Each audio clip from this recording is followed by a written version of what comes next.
మానవులను రక్షించుటకే ఆయన ఈ లోకానికి వచ్చాడు. మనం ఆయన నమ్ముకుంటేనే మన స్వర్గానికి చేరతాం.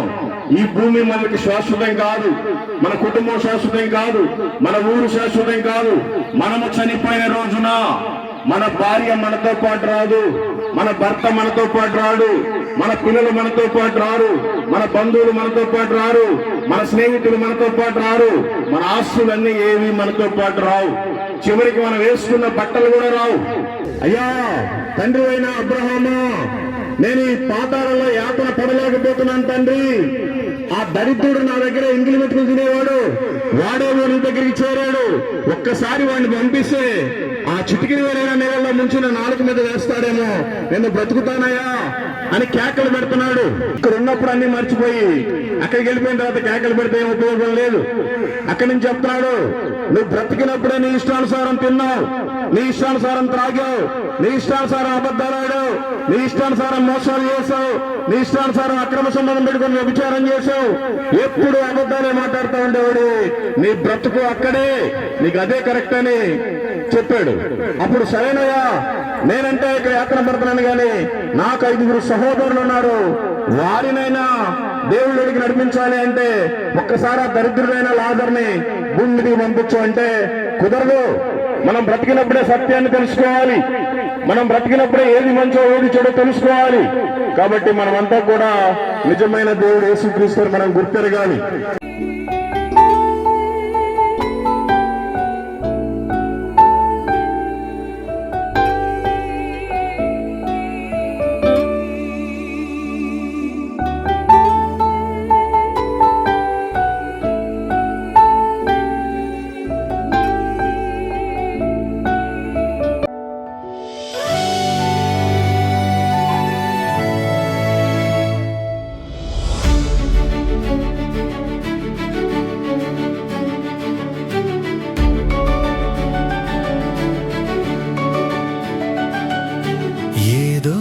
ఒక రోజున ఒంటరినవుతానని నాకు తెలుసు, ఒంటరినవుతానని. సహవాసములోన పర్వత శిఖరముపై ఒంటరిగా నిలిచి పోవాలని తెలుసు. ఏదో ఒక రోజున దేహము విడచి రక్షణ పొందాలని నాకు తెలుసు. నీ సింహాసనము ఎదుట ఒంటరిగా నిలిచి పోవాలని నాకు బాగా తెలుసు. నన్ను ఒంటరిగా చేసిన వారందరా ఎదుట నన్ను నిర్దోషివని అంటావని తెలుసు. సాగుతూ మాట్లాడుతూ నీతో బ్రతకాలని తెలుసు. ఏదో ఒక రోజున ఒంటరినవుతానని నాకు తెలుసు, ఒంటరినవుతానని. సహవాసములోన పర్వత శిఖరముపై ఒంటరిగా నిలిచి పోవాలని తెలుసు.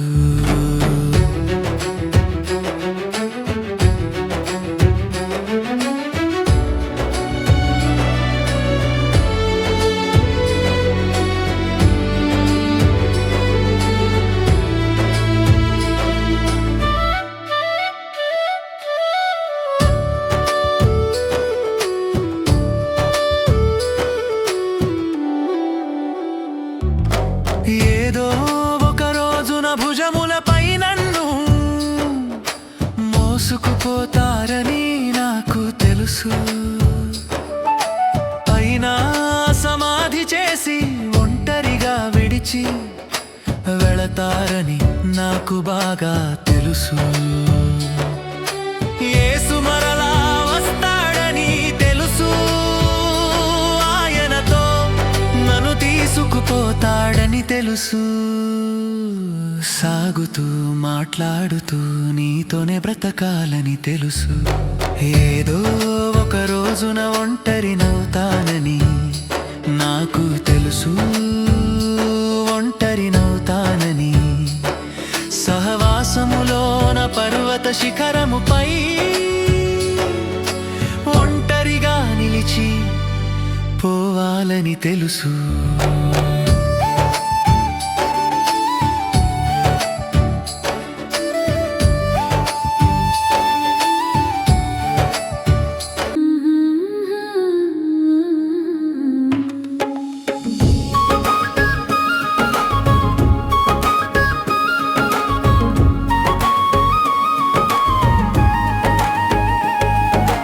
బాటసారి ఓ బాటసారి వినవయ్యా ఒక్కసారి పయనించే బాటసారి. బాటసారి ఓ బాటసారి వినవయ్యా ఒక్కసారి పయనించే బాటసారి. వినవయ్యా ఒక్కసారి వినవయ్యా ఒక్కసారి వినవయ్యా ఒక్కసారి వినవయ్యా ఒక్కసారి. బాటసారి ఓ బాటసారి వినవయ్యా ఒక్కసారి పయనించే బాటసారి.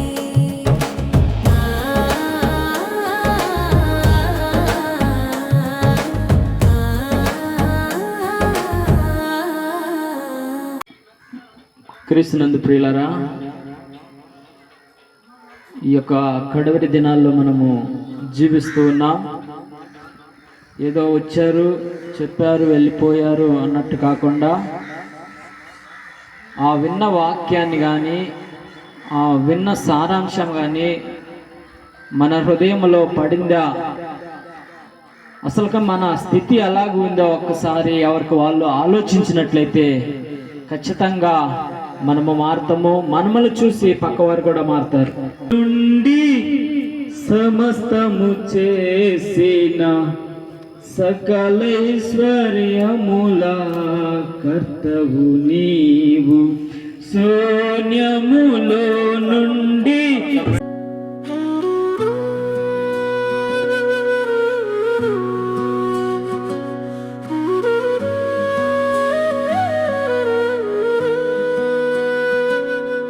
ప్రకటించు యేసు వార్తను నా సోదరా, ప్రకటించు యేసు వార్తను నా సోదరి. ప్రతిరోజు ప్రతి క్షణం ప్రకటించుము. లోకం తెలుసుకునే వరకు, లోకం నమ్మే వరకు, లోకమంతా వినే వరకు.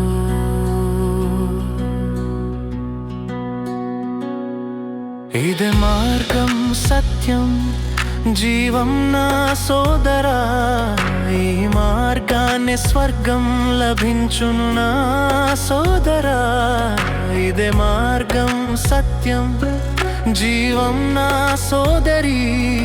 ఈ మార్గాన్ని స్వర్గం లభించును నా సోదరి. ప్రకటించు యేసు వార్తను నా సోదరా, ప్రకటించు యేసు వార్తను నా సోదరి. ప్రతిరోజు ప్రతి క్షణం ప్రకటించుము. ఓకే, మంచిది.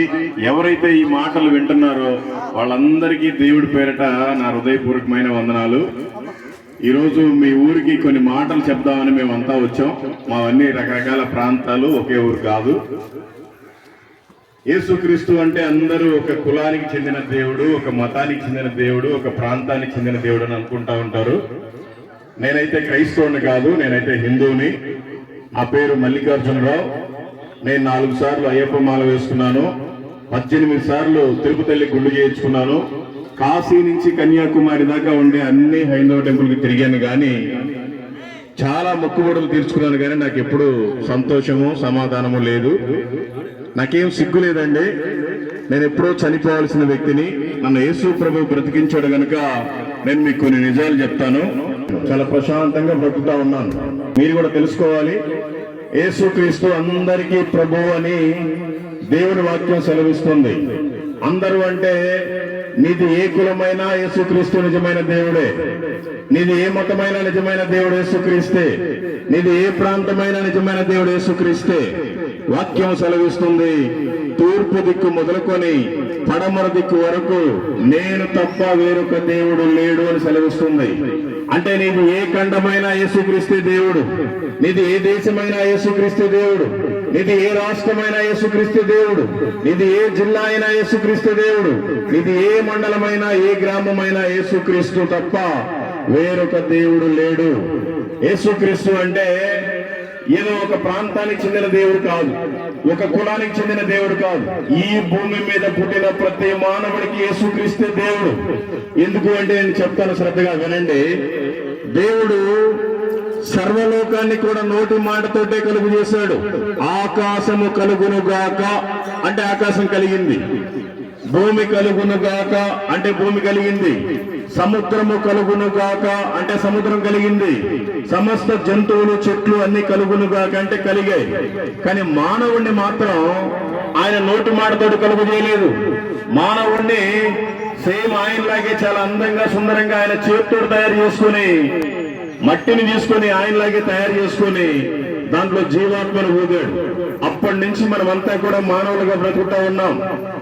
మానవుడు నిజమైన దేవుణ్ణి మర్చిపోయి ఏదో ఒక పండగ వచ్చింది అని ఒక కోడిని కోసుకొని, ఒక మేకను కోసుకొని ఆ రక్తాన్ని చిందించి నా పాపాలన్నీ పోయాయి, నాకు మళ్ళీ ఇంక సంవత్సరం దాకా ఎటువంటి ఇబ్బంది లేదు, నేను ఏ పని చేసుకున్నా ఏ ఉద్యోగం చేసుకున్నా నా కుటుంబం బాగుంటుంది, నేను బాగుంటాను అని అందరూ ఒక భ్రమలో బ్రతుకుతా ఉన్నారు.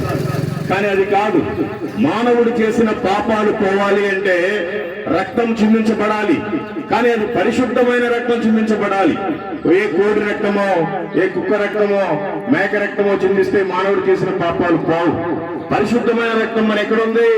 దేవాది దేవుడు మానవుడిని నేను తయారు చేసుకున్నాను, నాకు దూరం అయిపోయాడు వాళ్ళేమో అని నామకార్థంగా ఏదో మూఢనమ్మకాలతోటి ఒక చెట్టు దగ్గరకు లేదంటే మనం చేసుకున్న ఒక బొమ్మ దగ్గరకు వెళ్ళి ఏదో ఈ ఆటలు కోసుకుంటున్నారు, కోళ్లు కోసుకుంటున్నారు, దానివల్ల ఇంకా నాకు దూరం అయిపోతున్నారని దేవుడే మానవ రూపంలో ఈ భూమి మీదకి వచ్చాడండి. ఒక పెళ్లి గాని కన్యక మరియ గర్భమున ఆయన ఈ భూమి మీదకి వచ్చాడు. మన కోసమే 33.5 సంవత్సరాలు బ్రతికాడు. మనం చేసిన పాపాలు పోవాలి అంటే రక్తం చిందించబడాలి. అందు నిమిత్తమని ఆయన దెబ్బలు తిన్నాడు, ఉమ్మించుకున్నాడు, రోడ్ల మీద ఏడ్చబడ్డాడు, చివరికి సిలువ మీద ప్రాణమే పెట్టాడు. ఆ ప్రాణం పెట్టడం దాని వల్ల మానవుడు చేసిన పాపాలన్నీ పోయి మానవుడు దేవుడికి దగ్గరగా అయ్యాడు. పాతి పెట్టిన తర్వాత యేసు ప్రభు వారిని భూమిలో పాతి పెట్టారు. పాతి పెట్టిన తర్వాత తిరిగి 3వ రోజు లేచాడు. ఈ ప్రపంచంలో ఎంతో మంది దేవీ దేవతలు ఉన్నారు, 33 కోట్ల మంది దేవీ దేవతలు ఉన్నారు. కానీ ఏ ఒక్కరూ కూడా చనిపోయి తిరిగి లేచిన దేవుడు లేడు. యేసుక్రీస్తు సజీవుడు. ఆయన నిజంగా సమాధిలో నుంచి లేచి వచ్చాడు. ఏ జీవ సమాధో ఏ చచ్చిపోయిన కులిపెట్ట సమాధో అవలేదు. ఆయన నిజంగా నిత్యజీవుడు కనుక తిరిగి లేచాడు. ఆయన లేచి ఈ భూమి అంతా పాడైపోయింది, నేను వెళ్తున్నాను, మీరు ఈ భూమికి సమస్త లోకానికి సర్వలోకానికి వెళ్ళి అందరికీ మీరు ఈ గురించి ఈ మాటలు చెప్పండి. నమ్మి బాప్తిసం పొందిన వాడు రక్షింపబడును, నమ్మని వానికి శిక్ష విధింపబడును అని చెప్పాడు. అందుకనే మేము అన్ని పనులు మానుకొని కూడా ఇలాగే ఊరు తిరుగుతూ ఉంటాం. నేనైతే నాకున్న కారు వేసుకుని ఇప్పటి వరకు దేశంలో ఉండే ప్రతి రాష్ట్రం 2 సార్లు తిరిగాను. మన ప్రకాశం జిల్లాలో అన్ని గ్రామాలు తిరిగాను. నెల్లూరు జిల్లాలో కూడా అన్ని గ్రామాలు అయిపోవచ్చినాయి. అది అయిపోతే కడప జిల్లాలో చిత్తూరు జిల్లాలో వెళ్తాం. ఇలా ఎందుకు వెళ్తా ఉంటాం అంటే యేసుక్రీస్తును నేను ఎప్పుడు చులకనగానే చూశాను. యేసుక్రీస్తును ఒక కులానికి అంటగట్టాను, యేసుక్రీస్తును ఒక మతానికి అంటగట్టాను. కానీ ఎప్పుడైతే నాకు చావు దగ్గరకు వచ్చిందో ఆ సమయంలో నేను చనిపోదాం అనుకున్నప్పుడు వేరేప్పుడు నేను నమ్మాను. చాలా ప్రశాంతంగా ఉంది. మీరు కూడా తెలుసుకోండి, యేసు ప్రభు మనతోటి కొబ్బరికాయలు కొట్టించుకోవడానికి రాలా, మన వెంట్రుకలన్నీ గుండె ఎక్కించుకోవడానికి రాలేదు, మన డబ్బులు తీసుకోవడానికి రాలేదు. కానీ పాపులను రక్షించుటకే ఆయన ఈ లోకానికి వచ్చాడు. మనం ఆయన నమ్ముకుంటేనే మన స్వర్గానికి చేరతాం. ఈ భూమి మనకి శాశ్వతం కాదు, మన కుటుంబం శాశ్వతం కాదు, మన ఊరు శాశ్వతం కాదు. మనము చనిపోయిన రోజున మన భార్య మనతో పాటు రాదు, మన భర్త మనతో పాటు రాడు, మన పిల్లలు మనతో పాటు రారు, మన బంధువులు మనతో పాటు రారు, మన స్నేహితులు మనతో పాటు రారు, మన ఆస్తులన్నీ ఏవి మనతో పాటు రావు. చివరికి మనం వేసుకున్న బట్టలు కూడా రావు. ఇంట్లో మనిషి చనిపోగానే ఫస్ట్ నీ పేరు పెట్టి పిలవరు. ఆ శవాన్ని అటు జరపండి, ఇటు జరపండి, త్వరగా పాడి కట్టండి, అందరికి ఫోన్ చేయండి, మళ్ళీ లేట్ అయితే వాసన వచ్చింది, ఇలాంటి మాటలు మాట్లాడతారు మన ఇంట్లో వాళ్ళే బంధువులందరికీ ఫోన్లు చేస్తారు. రాగానే తీసుకుని వస్తారు, పాడి కడతారు, శవాన్ని ఎత్తుతారు, బొరుగులు చల్లుతారు, తమలపాకులు చల్లుతారు, చిల్లర డబ్బులు చల్లుతారు, పూలు చల్లుతారు, తీసుకెళ్లిపోయి సమాధిలో పాతి పెడతారు. అంత మాత్రమే కాదు, ఆ తర్వాత 3 రోజులకి చిన్న దినమో, 5 రోజులకి పెద్ద దినమో, ఏదో 15 రోజులకు చేస్తారు. ఆ తర్వాత నీ ఫోటోను ఒక గోడకు పెడతారు. సంక్రాంతి పండగ ఒకసారి, ఉగాది పండగ ఒకసారి, దసరా పండగ ఒకసారి తుడిచి బొట్టు పెట్టి పూలదండ వేస్తారు. కానీ మనం ఎక్కడికి వెళ్తున్నామో గుర్తుపట్టాలి.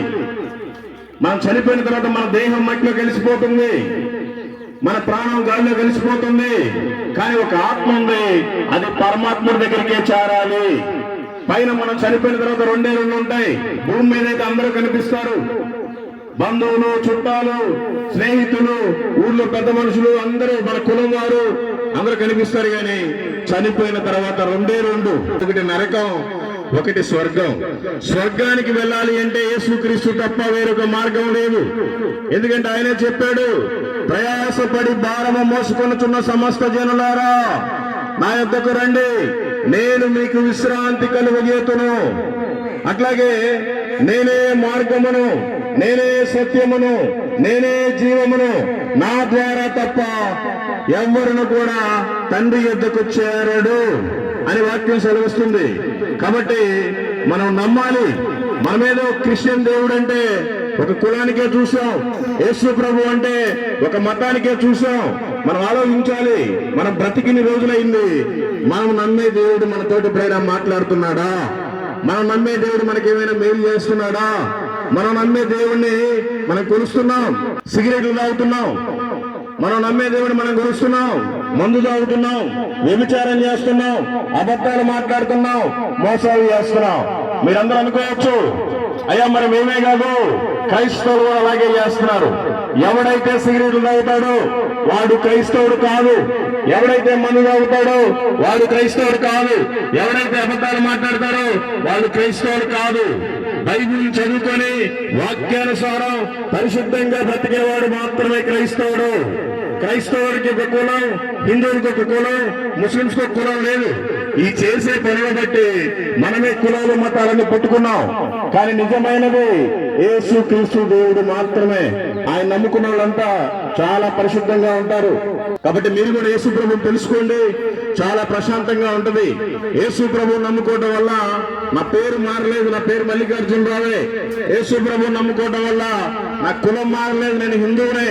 యేసు ప్రభువుని నమ్ముకోవడం వల్ల నా మతం మారలేదు, యేసు ప్రభువుని నమ్ముకోవడం వల్ల నా ఊరు మారలేదు, యేసు ప్రభువుని నమ్ముకోవడం వల్ల నా ప్రాంతం మారలేదు. కానీ యేసు ప్రభువుని నమ్ముకోవడం వల్ల నా మనసు మారింది, యేసు ప్రభువుని నమ్ముకోవడం వల్ల నా బుద్ధి మారింది, యేసు ప్రభువుని నమ్ముకోవడం వల్ల నా జీవితం మారింది. కనుక మీరు కూడా తెలుసుకోండి, యేసు ప్రభువుని నమ్ముకున్నంత మాత్రాన మీకేమీ మారదు, మీ హృదయం మారుతుంది, దేవుడి దగ్గర నుంచి చేరతారు. బైబిల్లో 2 వ్యక్తులు ఉన్నారు, ఒక ధనవంతుడు, ఒక లాజరు, దరిద్రుడైన లాజరు అని 2 ఉన్నారు. ఇద్దరు కూడా మంచిగానే ఉన్నారు. ఈ ధనవంతుడి దగ్గరేమో కోటాను కోటీశ్వరుడు, చాలా డబ్బులున్నాయి, బాగా తిన్నాడు, బాగా త్రాగాడు, సుఖించాడు. ఈ దరిద్రుడికేమో తినడానికి కూడా తిండి లేదు, వాళ్ళంతా పుండ్లు, కుక్కలు వచ్చి నాకుతా ఉండేవి, ఈగలు ముసురుతా ఉండేవి, దోమలు కొడతా ఉండేవి, అయినా నమ్మకంగానే ఉన్నాడు. ఎప్పుడైతే ఈ ధనవంతుడి దగ్గరికి వచ్చి అక్కడ ఆయన తినేటప్పుడు ఆ బల్ల దగ్గర ఎదురు చూస్తూ ఉండేవాడు, ఏమైనా నాకు కూడా రొట్టె ముక్కలు వేస్తాడేమో, ఆ ఎంగిలి మెతుకులు ఏమైనా వదిలిపెడతాడేమో, ఆ ఎముకలు ఏమైనా వదిలిపెడతాడేమో, అవే తిని నేను బ్రతుకుతానని పాపం ఆశ కలిగి తృప్తితో అట్లాగే ఉంటా ఉండేవాడు. పాపం కడుపులో తినడానికి కూడా ఉండేది కాదు, అయినా అలాగే నమ్మకంగా బ్రతికాడు. ఇద్దరు ఒక రోజున చనిపోయారు. ఈ ధనవంతుడు అనేవాడేమో పాతాళానికి వెళ్ళి యాతన పడుతున్నాడు, ఈ దరిద్రుడైన లాజరేమో పరదేశకి వెళ్ళాడు. అయ్యా తండ్రి అయిన అబ్రహాము, నేను ఈ పాతాళంలో యాతన పడలేకపోతున్నాను తండ్రి, ఆ దరిద్రుడు నా దగ్గర ఇంగిలి మెతుకులు తినేవాడు, వాడేమో నీ దగ్గరికి చేరాడు, ఒక్కసారి వాడిని పంపిస్తే ఆ చిటికిన వేరైనా నేలలో ముంచిన నాలుగు మీద వేస్తాడేమో, నేను బ్రతుకుతానయ్యా అని కేకలు పెడుతున్నాడు. ఇక్కడ ఉన్నప్పుడు అన్ని మర్చిపోయి అక్కడికి వెళ్ళిపోయిన తర్వాత కేకలు పెడితే ఏం ఉపయోగం లేదు. అక్కడి నుంచి చెప్తున్నాడు, నువ్వు బ్రతికినప్పుడే నీ ఇష్టానుసారం తిన్నావు, నీ ఇష్టానుసారం త్రాగావు, నీ ఇష్టానుసారం అబద్ధాలు ఆడావు, నీ ఇష్టానుసారం మోసాలు చేసావు, నీ ఇష్టానుసారం అక్రమ సంబంధం పెట్టుకుని వ్యభిచారం చేసావు, ఎప్పుడు అబద్ధాలే మాట్లాడుతూ ఉండేవాడు. నీ బ్రతుకు అక్కడే, నీకు అదే కరెక్ట్ అని చెప్పాడు. అప్పుడు సరేనయ్యా, నేనంటే ఇక్కడ యాత్ర పడుతున్నాను కానీ నాకు 5 సహోదరులు ఉన్నారు, వారినైనా దేవుళ్ళకి నడిపించాలి అంటే ఒక్కసారి ఆ దరిద్రుడైన లాజర్ని భూమి మీదకి పంపించు అంటే కుదరదు. మనం బ్రతికినప్పుడే సత్యాన్ని తెలుసుకోవాలి, మనం బ్రతికినప్పుడే ఏది మంచో ఏది చెడో తెలుసుకోవాలి. కాబట్టి మనమంతా కూడా నిజమైన దేవుడు యేసుక్రీస్తుని మనం గుర్తెరగాలి. అప్పుడే మనకి నిత్య జీవం ఉంది, ఆయన నమ్ముకుంటే మనకి స్వర్గం ఉంది. అందరూ అనుకుంటా ఉంటారు క్రైస్తవులు అంటే ఏదో అందరికి ఒక చిన్న చూపు. ఎందుకంటే కొంతమంది క్రైస్తవులు కూడా అలాగే ఉంటారు, వాళ్ళు మాట మీద నిలబడరు. కొంతమంది అందరూ కాదు, కొంతమంది చర్చికి వస్తారు, చర్చిలో నుంచి బయటకు వచ్చిన తర్వాత సిగరెట్లు బీడీలు తాగుతూ ఉంటారు, వాళ్ళంతా క్రైస్తవులు కాదు. ఎవరైతే దేవుడు చెప్పిన మాటలు విని వాక్యానుసారం ఉంటారో వారు మాత్రమే క్రైస్తవులు. మీరు ఆ సిగరెట్లు తాగే క్రైస్తవులను చూసి, ఆ మందు తాగే క్రైస్తవులను చూసి, ఎవరో అబద్ధాలు మాట్లాడే క్రైస్తవులను చూసి మీరు నిజమైన దేవుడిని తెలుసుకోకపోతే మీకు నిత్య నరకం ఉంది, అక్కడ అగ్ని ఆరదు, పురుగు చావదు. వాక్యం ఏ విధంగా సెలవిస్తుంది, నమ్మి బాప్తిసం పొందిన వాడు రక్షింపబడును, నమ్మని వానికి శిక్ష విధింపబడును. శిక్ష అంటే ఏంటి? భయంకరంగా నరకంలో కాలటమే. అక్కడ అగ్ని ఆరదు, పురుగు చావు. కాబట్టి మీరు సమయం ఉన్నప్పుడే యేసు ప్రభు వారిని తెలుసుకోండి, చాలా ప్రశాంతంగా ఉంటుంది. యేసు ప్రభు నమ్ముకోవటం వల్ల కుంటి వారు నడుస్తున్నారు, యేసు ప్రభు నమ్ముకోవటం వల్ల గుడ్డి వాళ్ళు చూపు పొందుతున్నారు, యేసు ప్రభు నమ్ముకోవటం వల్ల చెవిటి వారు వినబడుతుంది, యేసు ప్రభు నమ్ముకోవటం వల్ల పక్షవాతం వచ్చిన వాళ్ళు బాగుపడుతున్నారు, యేసు ప్రభు నమ్ముకోవటం వల్ల క్యాన్సర్ వచ్చిన వాళ్ళు బాగుపడుతున్నారు, యేసు ప్రభు నమ్ముకోవటం వల్ల ఎయిడ్స్ వచ్చిన వాళ్ళు కూడా బాగుపడుతున్నారు. కాబట్టి మీకు దేవుడు మంచిగా మీ ఊర్లోనే సెంటర్ లో మందిరం ఉంది, మీకు ఒకవేళ మందిరం రావటానికి మీకు ఏమైనా కొద్దిగా సిగ్గు అనిపిస్తే మందిరానికి రావాలనే రూల్ లేదు, మీరు ఇంట్లో కూడా ఉండి ప్రార్థన చేసుకోవచ్చు. లేదు మీకు రావాలనిపిస్తే మందిరానికి వచ్చి మీరు ప్రార్థన చేసుకోండి, దేవుడు మీ ప్రార్థన విని దేవుడు మీకు మేలు చేస్తాడు. ఇది సత్యం. యేసు ప్రభు అంటే ఒక కులానికో ఒక మతానికో కాదు, ప్రతి మానవుడికి దేవుడు ఆయనే. కాబట్టి మనం సత్యాన్ని తెలుసుకోవాలి, లేకపోతే ఈ జీవితానికి అర్థం లేదు, అంతా వ్యర్థమే. దేవుడు మనకి మంచి కుటుంబాన్ని ఇచ్చాడు, మంచి పేరు ప్రతిష్టలు ఇచ్చాడు, మంచి చక్కటి ఇల్లుని ఇచ్చాడు, పొలాన్ని ఇచ్చాడు, ఏదో చేసుకోవడానికి పని ఇచ్చాడు, ఉద్యోగం ఇచ్చాడు అంటే దేవుని కృప. ప్రతిదానికి ఒక లెక్క ఉంది. మనకి చాలా సమయం ఇచ్చారు, ఎంతో మంది చనిపోతున్నారు, మనం ఇంకా బ్రతుకుతున్నామంటే దేవుని కృప. కాబట్టి మనమంతా కూడా సత్యాన్ని గ్రహించాలి, లేకపోతే చాలా కష్టం. నేను ఇప్పుడు క్రైస్తవులతో మాట్లాడుతున్నాను, దయచేసి ఏమనుకోకుండా అందరూ శ్రద్ధగా వినాలి.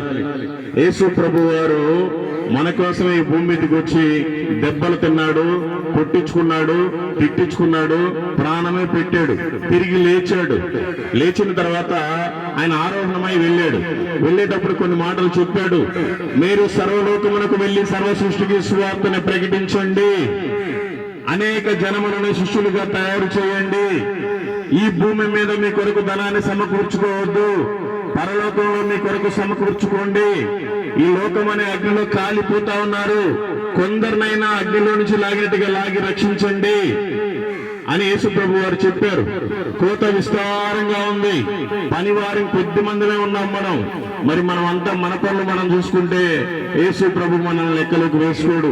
వాక్యం ఏ విధంగా సెలవిస్తుందో ఫిలిప్పీయులకు రాసిన పత్రిక 2వ అధ్యాయం 21వ వచనం, అందరూ తమ సొంత కార్యములను చూసుకుంటున్నారు గాని యేసుక్రీస్తు కార్యములను చెయ్యరు, యేసుక్రీస్తు కార్యములను చూడరు అని సెలవిస్తుంది. కాబట్టి మన పనులు మనం చేసుకోవడమే కాదు, దేవుడి పని కూడా చెయ్యాలి. దేవుడు నీకు మంచి భర్త ఎందుకు ఇచ్చాడనో లెక్క చెప్పాలి, దేవుడు నీకు మంచి భార్యను ఎందుకు ఇచ్చాడనో లెక్క చెప్పాలి, దేవుడు నీకు మంచి పిల్లలు ఎందుకు ఇచ్చాడనో లెక్క చెప్పాలి, దేవుడు నీకు ఇచ్చిన ధనం గురించినో లెక్క చెప్పాలి, దేవుడు నీకు ఇచ్చిన ఇంటిని బట్టినో లెక్క చెప్పాలి, దేవుడు నీకు ఇచ్చిన చేతి పనిని, ఉద్యోగాన్ని, వ్యాపారాన్ని బట్టి ప్రతిదీ కూడా నువ్వు లెక్క చెప్పాలి. చెప్పలేని రోజున నీ ప్రయాణం నరకమే.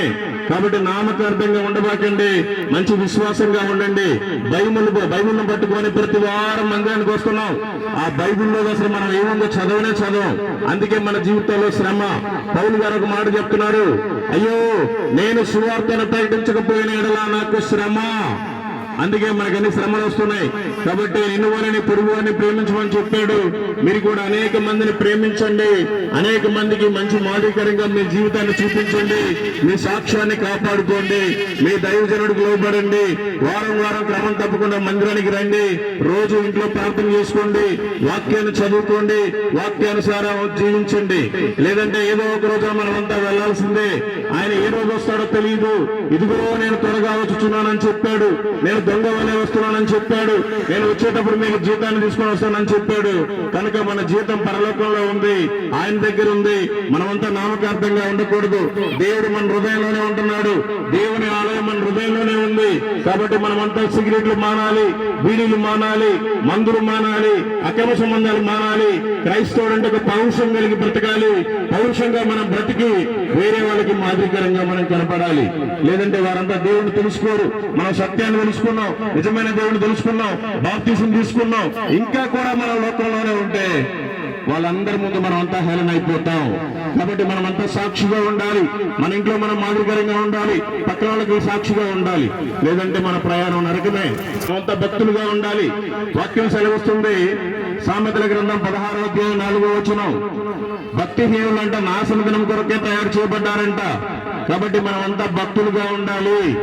ఏదో నామకార్థంగా మన పేరుకే క్రైస్తవులే మన పాటికి మనం ఉండొచ్చు అనుకుంటే కాదు. కొంతమంది సంవత్సరానికి ఒకసారి మందిరానికి వస్తారు. మన చర్చిలో స్టార్ పెట్టారా, ఆ స్టార్ కి నాది ఒక 10 రూపాయలు 100 రూపాయలు కానుకుందా చాలే అనుకుంటున్నారు. అదంతా నామకార్థం. కాబట్టి మనమంతా మాదిరి కలిగి భయభక్తులతోటి వాక్యాన్ని చదువుకొని వాక్యానుసారం జీవించాలి. మనమంతా చనిపోయిన తర్వాత ఒక తీర్పు ఉంది, దానిపై దౌర సింహాసన తీర్పు. నీకు ఇచ్చిన ప్రతి దాన్ని బట్టి అక్కడే దేవుడిని లెక్క అడుగుతాడు. నువ్వు ఇక్కడ మౌనంగా ఉంటే అక్కడ ఏం చెప్పలేవు. కాబట్టి మీరంతా భక్తిగా ఉండాలని ప్రేమతో మీకు తెలియజేస్తున్నాను. Thank you. దేవుడు మిమ్మల్ని, మీ కుటుంబాలని, మీ మందిరాన్ని, మీ గ్రామాన్ని దీవించి ఆశీర్వదించును గాక. Amen. Thank you. Praise the Lord. మీ అందరి కోసం ప్రార్థన చేస్తారు. చాలా సంతోషము. ఇంతవరకు చక్కగా మీ జీవితాన్ని గురించి దేవుని సేవకులు మాట్లాడి ఉన్నారు. ఒకసారి మీరే ఆలోచించుకోండి. మన స్థితి ఎలాగుంది, మన బ్రతుకు ఎలాగుంది, మనం జీవించేది కరెక్టేనా లేదా? ఇదిగో ఈరోజు నాతోనే మాట్లాడి నా బ్రతుకు కోసమే మాట్లాడాడు దేవుడు అని ఒకవేళ మీ మనసుకు తగిలినట్టయితే ఏకీభవించండి. ప్రార్థన చేసుకుందాం.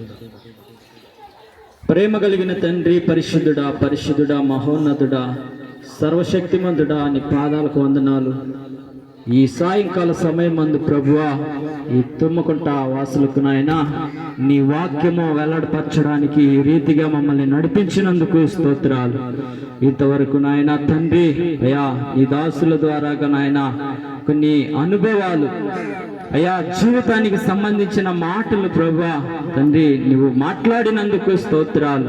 ఇదిగో ఈ యొక్క వాక్యాన్ని ప్రభువా, నిన్ను ఎవరైతే నిర్లక్ష్యం చేస్తారో, ఎవరైతే ప్రభువా తక్కువ చేసి మాట్లాడతారో వాళ్ళు నిత్య నరకానికి వెళ్ళిపోతారు ప్రభువా.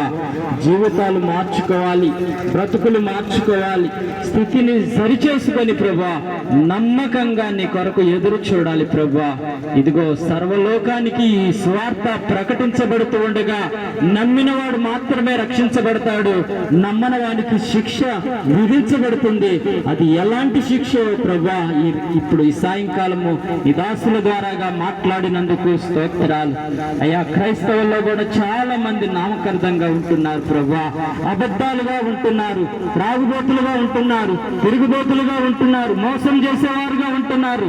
ఇదిగో ఈ సాయంకాలం ప్రభువా, ఇదిగో ఎవరైతే ప్రభు ఉన్నారో వాళ్ళ హృదయం ఇప్పుడే మార్చబడును గాక. తండ్రిని కార్యము చేయండి నాయన, అద్భుతం చేయండి. ఇదిగో ఆకర్షించండి ప్రభువా. అయ్యా ఎవరైతే నీ నీతో అంటుకొని జీవిస్తారో వాళ్ళ బ్రతుకులు మార్చబడతాయి, జీవితాలు బాగుంటాయి ప్రభువా. తండ్రి, ఈ సాయంకాల సమయం మందు అయ్యా ఈ అవకాశం నాయన మాకు అనుగ్రహించావు నాయన. మేమైతే చెప్పి వెళ్తున్నాం, కార్యం చేసేది మీరు అయ్యా. నీ పనిని ఈ రీతిగా కొనసాగింపజేస్తున్నందుకు స్తోత్రాలయ్యా. ఇదిగో ఇంతమంది బిడ్డలు ఉన్నారు, వారి అందరినీ ప్రభువా నీ వైపుకు మళ్లించాలని అయ్యా, నిన్ను నమ్ముకోవాలి, నిన్ను తెలుసుకోవాలని వారు చేస్తున్న ఆ యొక్క పనిని ప్రభువా మీరు ఆశీర్వదించాలంటే వారు మొదటిగా నీ దగ్గరికి రావాలి. మొదటిగా నీ దగ్గరికి వస్తే అప్పుడు వారి జీవితాలు మార్చబడుతుంది అయ్యా. నీ దాసుడు నాయన లోకంలో ఉన్నప్పుడు నాయన అయ్యా ఎంత బతికాడో, ఇదిగో నీ దగ్గరికి వచ్చి నిన్ను నమ్ముకొని ఏ రీతిగా జీవిస్తూ ఉన్నాడో అయ్యా, ఆయనే మాకు ఒక గుణపాఠముగా నేర్పిస్తూ ఉన్నా.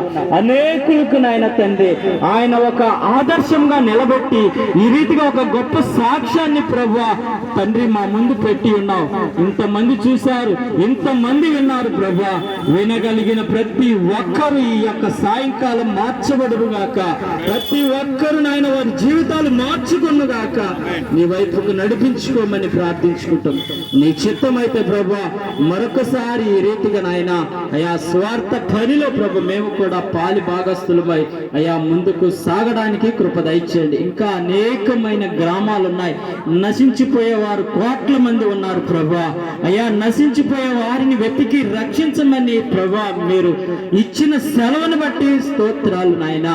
అయ్యా, నమ్మిన వాడైతే రక్షించబడతారు, నమ్మని వానికి శిక్ష విధించబడుతుంది నాయన. కీర్తనకారుడు రాస్తూ ఉన్నాడు, ఇదిగో నా వాక్యము నిన్ను బ్రతికిస్తాదని చెబుతూ ఉన్నావు తండ్రి. 119:50 కీర్తనలు మాట్లాడినట్టుగా నీ వాక్యము ప్రతి ఒక్కరిని బ్రతికిస్తుంది నాయన. ఇదిగో ఈ భూమిలోనే కాదు నాయన, ఇదిగో ఈ యొక్క యాత్ర ముగించిన తర్వాత పరలోకములో కూడా నిత్యత్వంలో కూడా యుగాయుగములో ఆ వాక్యమే బ్రతికించేది నాయన. ఆ శాశ్వతమైన లోకములో కూడా మేము సజీవులుగా ఉండాలంటే నీ వాక్యం మా జీవితంలో ఉండాలి, నీ వాక్యం మా బ్రతుకులో ఉండాలి.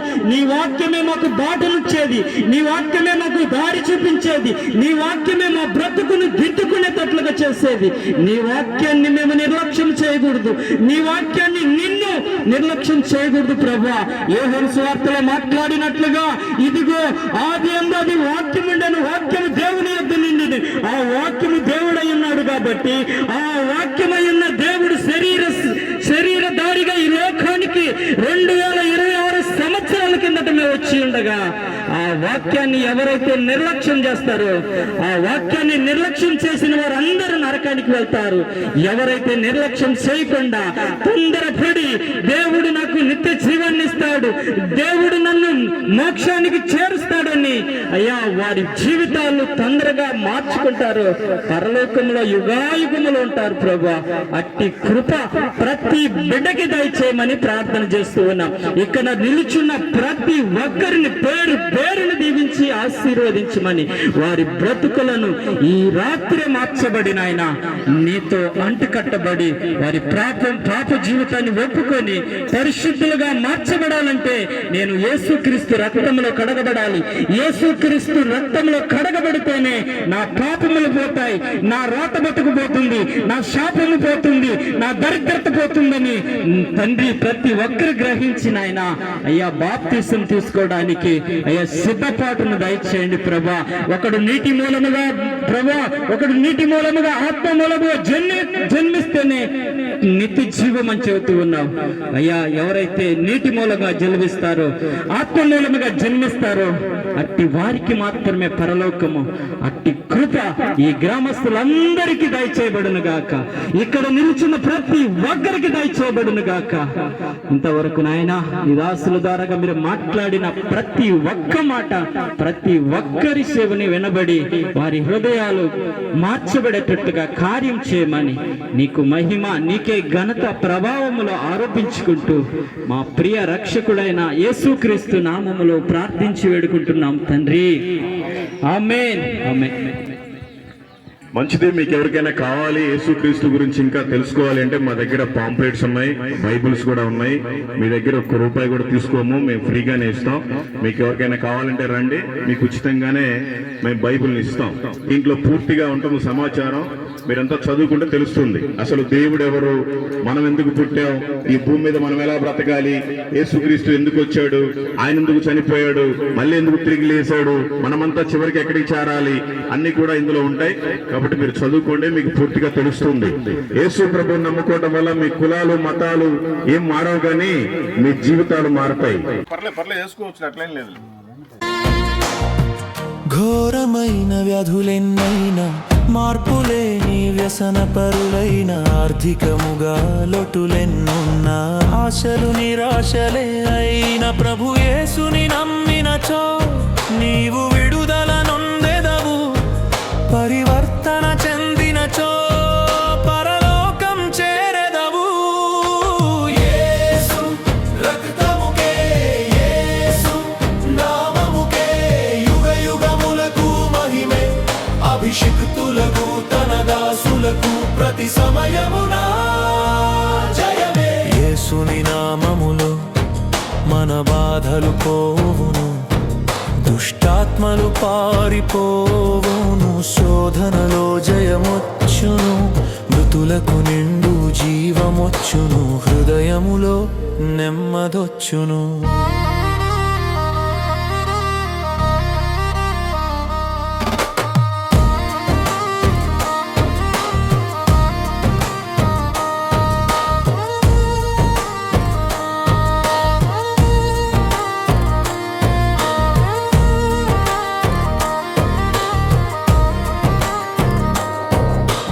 రాజువైనా, యాజకుడవైనా, నిరుపేదవైనా, బ్రతుకు చెడి ఉన్నా, ఆశ్రయముగా గృహములెన్నున్నా, నిలువ నీడే నీకు లేకున్నా, శ్రీ యేసుని నామమున విశ్వాసము నీకున్నా, నీ స్థితి నేడేదైనా నిత్య జీవము పొందెదవు. యేసు రక్తముకే, యేసు నామముకే యుగ యుగములకు మహిమే. అభిషిక్తులకు తన దాసులకు ప్రతి సమయమునా జయమే. యేసుని నామములో మన బాధలు పోవును, దుష్టాత్మలు పారిపోవును, శోధనలో జయమొచ్చును, మృతులకు నిండు జీవమొచ్చును, హృదయములో నెమ్మదొచ్చును.